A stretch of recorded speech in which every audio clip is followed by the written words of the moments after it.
Ladies and gentlemen, please welcome to the stage BEATRIZ RAMOS, founder of Data NYC.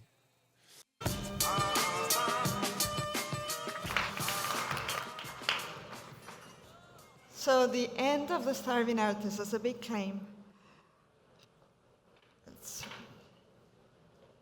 Oh, there you go. Starving artists are not, can you hear me? Yeah, okay. Starving artists are not incapable of making a living. They actually make a brave and deliberate choice to live their lives as artists. They choose a different way of life. Dada, we made the same choice last spring. We actually walked away from a $500,000 investment, and that night we had $50 in the bank. Because if money is going to take away what is so meaningful to you, if it's going to take away the freedom to choose your own path, then it's better not to take it. So around that time, I was intrigued by blockchain, and I heard about this Ethereum thing happening, and I couldn't afford it. So Ethereum actually offered a free ticket. I applied for one and I got it. And the philosophy and the potential of blockchain, it completely blew my mind. And this is me right there. That free ticket changed everything. And had we taken that money, there's no chance in hell that we would be here today. So I'm an artist. I came to New York and I embraced the ethos of America. I worked hard, played by the rules. I really believed that there was a way to be an artist without being broke. So I made illustrations for the New York Times. I worked at Disney, at MTV. Then I opened my own shop, and I managed 2 offices in New York and overseas. We made revenues of $1 million, and I've directed over 100 commercials for some of the biggest brands in the world.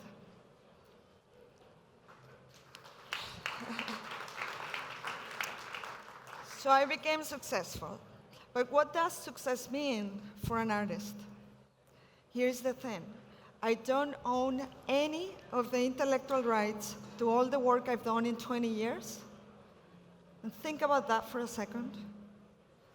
I made money, but I was basically renting myself by the hour, so I only captured a tiny fraction of the value I created. And I'm not proud of having put all my time, all my passion, all my talent in creative projects that indoctrinate children and manipulate people into buying stuff they don't need.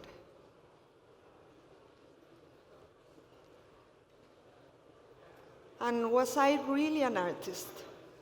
And I say this with loss, with a sense of loss. Because there is a big difference to do work for hire than to do work when you have this need to express your deepest feelings, to get it out of you. Like this video.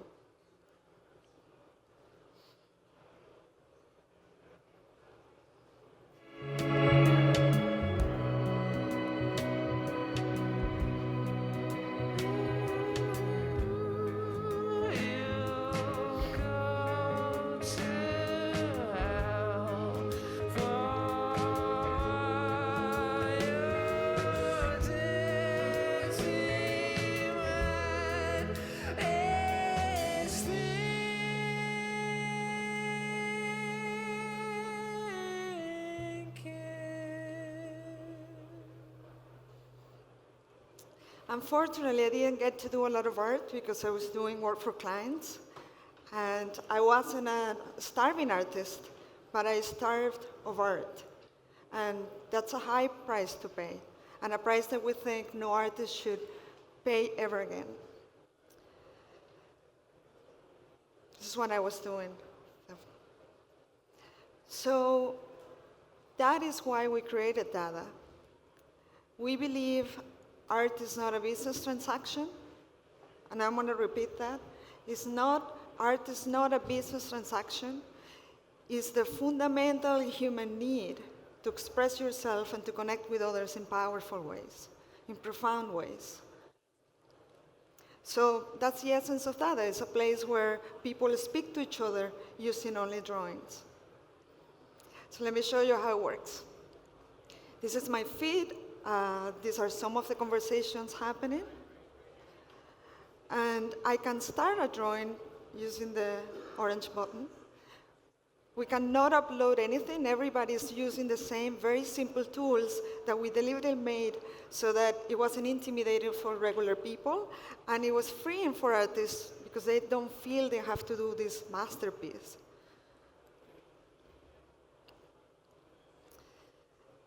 And you can reply to a drawing and add to a visual conversation, and this is what makes Dada unique.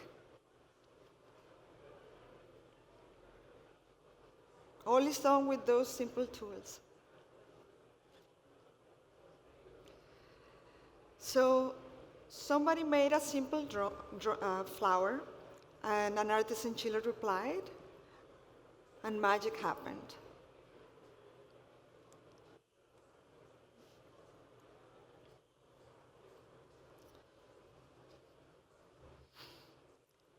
What's beautiful is that all of this has been created by people in different countries who have never met each other in a completely spontaneous way.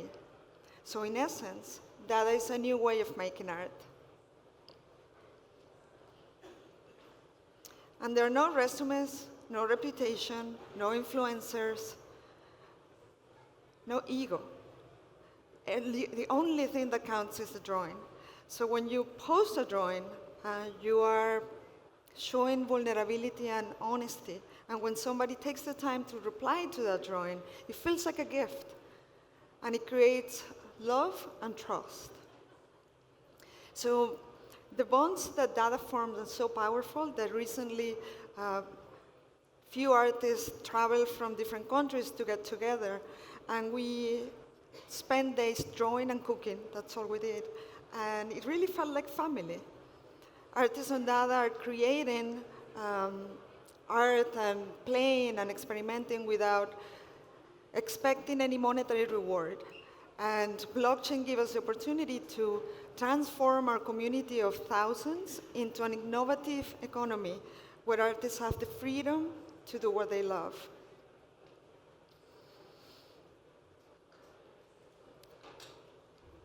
So we're channeling all the content our users are creating on the platform into a decentralized marketplace run by smart contracts, where artists get IP protection and collectors get proof of ownership. And we launched Crips Are Widows a few months after that the last Ethereum Summit. And it's our first collection of limited edition, provably rare artworks with 5 levels of scarcity. You can buy them on dada.nyc using MetaMask or on your phone using Toshi. So the smart contracts track and verify every transaction. And this enables us to do something that had never done before, which is to guarantee that artists get their fair share for every secondary sale in perpetuity.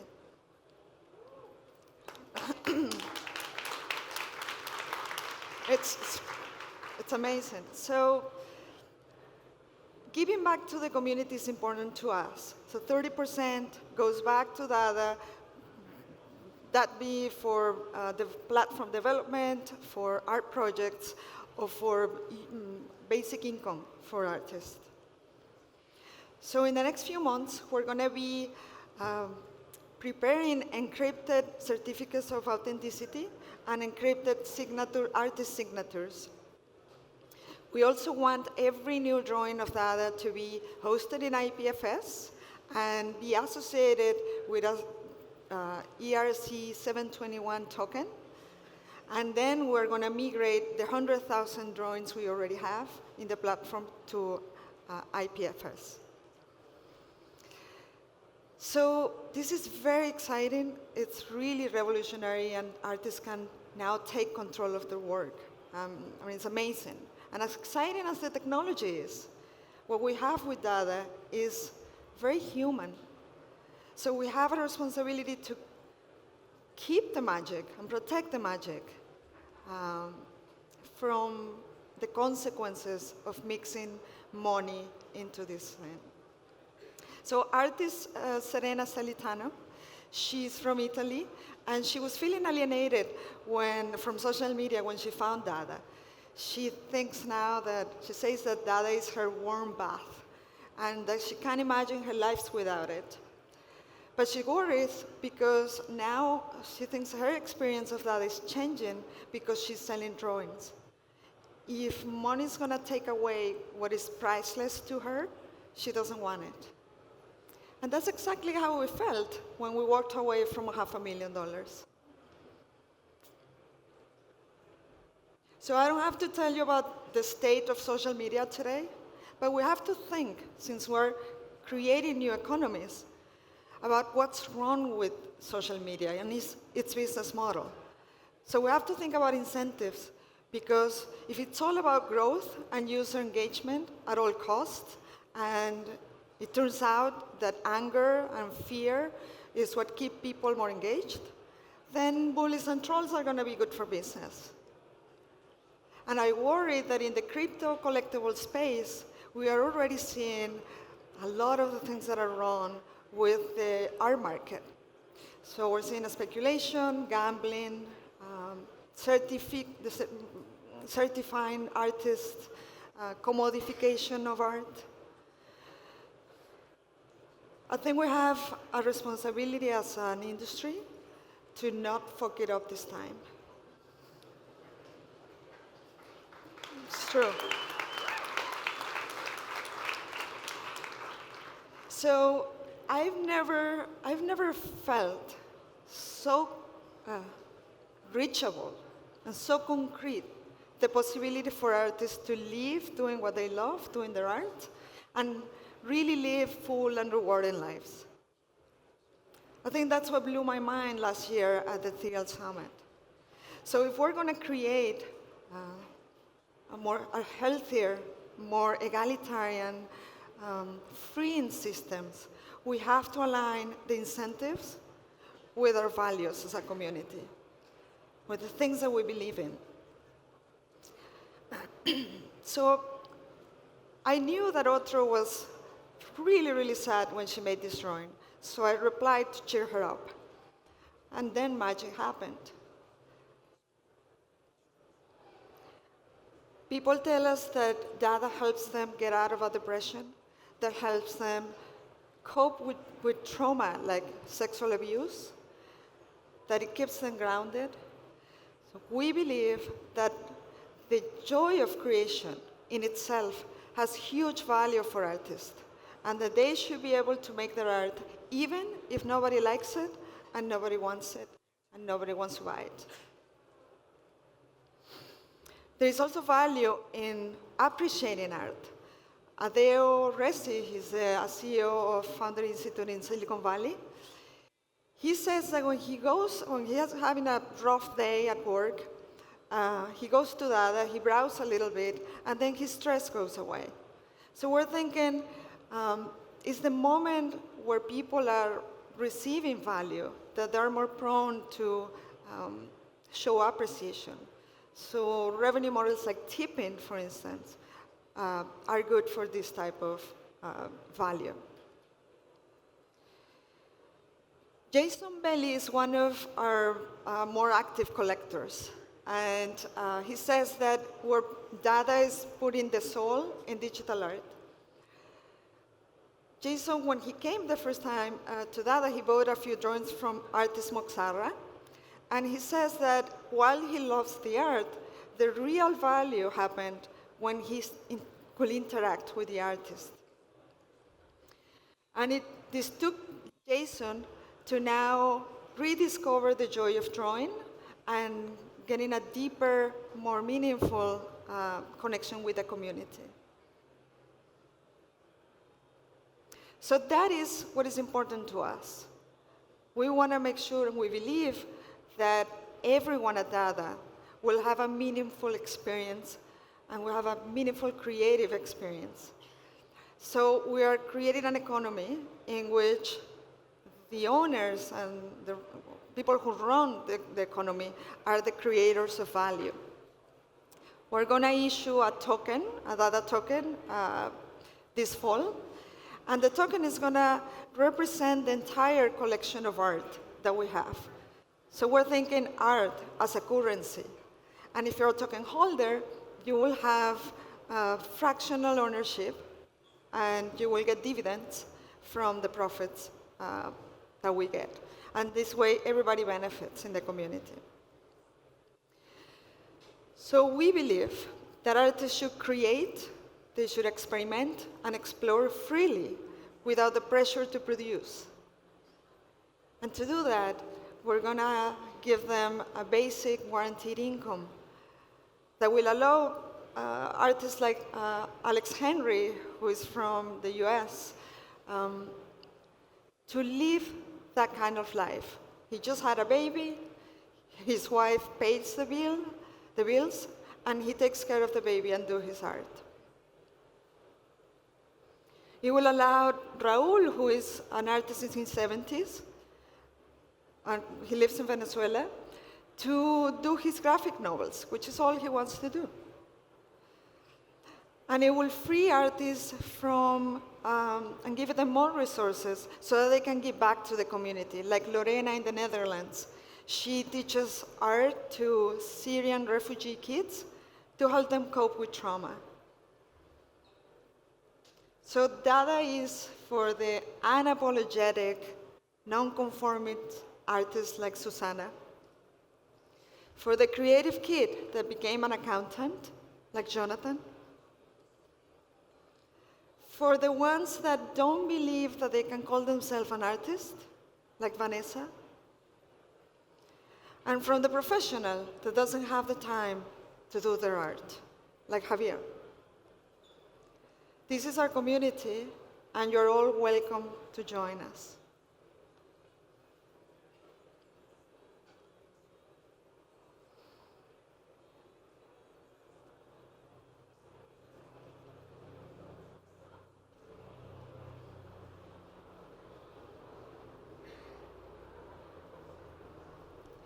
I'm BEATRIZ. I'm another artist at Dada. Thank you so much.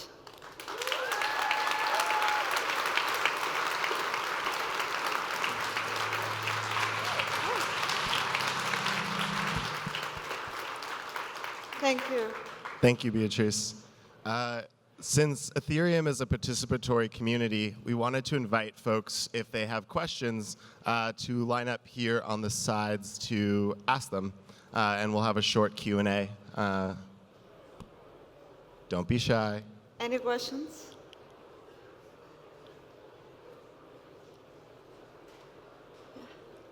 There's a question about that? Very interesting, very impressive. I just wanted to understand, so did you say you attended Ethereum Summit last year and then you got the inspiration to create something like this? We already had the platform, we already had the community, we had people already join, and we were trying to figure out the revenue models that will make sense with a community like this, which, as you can imagine, is impossible until that day. That's when I saw that it was possible. I see, I see. So, I mean, can you tell me about how much, development effort did you have to put to create this platform? Well, we've been working on the actual platform for 4 years. The Ethereum Summit was in May, and we started working on blockchain in June. By October, we launched the first collection. So we moved really, really fast. We didn't understand anything, like everybody with blockchain. But we really moved fast to make it happen. Okay, I see. Thank you so much, and best of luck. Thank you. Hi. My question was, is this going to be only for original digital artwork, or are you also going to have offline artwork that's tied to the blockchain? Yeah, so we are very, there is a lot of other platforms that are popping up in the blockchain that are solving, a lot of different problems. The thing that is unique for us is the conversations and it's the community. So we're going to stay with that. And there's something really, the great thing is that because all the drawings are made on the platform, we don't have a big problem with blockchain, which is the first registry, right? So we don't have that issue. And we can actually make native crypto art from the platform, so that's what we will do. One more question. Hi there. I love it. It's very, very cool. Thank you. Have you got any thoughts around like physical representation, like how you would put this on your wall or anything like that? I didn't hear. The question was about physical representation and how you take the digital art to the physical space, like on your wall. Yeah. So I was trained traditional, right? I love oils, and I actually don't love digital art. What we see is the possibility of doing something that you can't not do in real life, right? Which is create with other people. So we are trying to bring the real life experience to this and back. So we do events where people are joining on the event on site, and they're replying from every part in the world, from the platform. I think we're going to move more and more in real-time interactions. And we're also going to try to do more events where they can meet, art shows, and things like that. Yeah. Thank you so much. Thank you very much. Okay.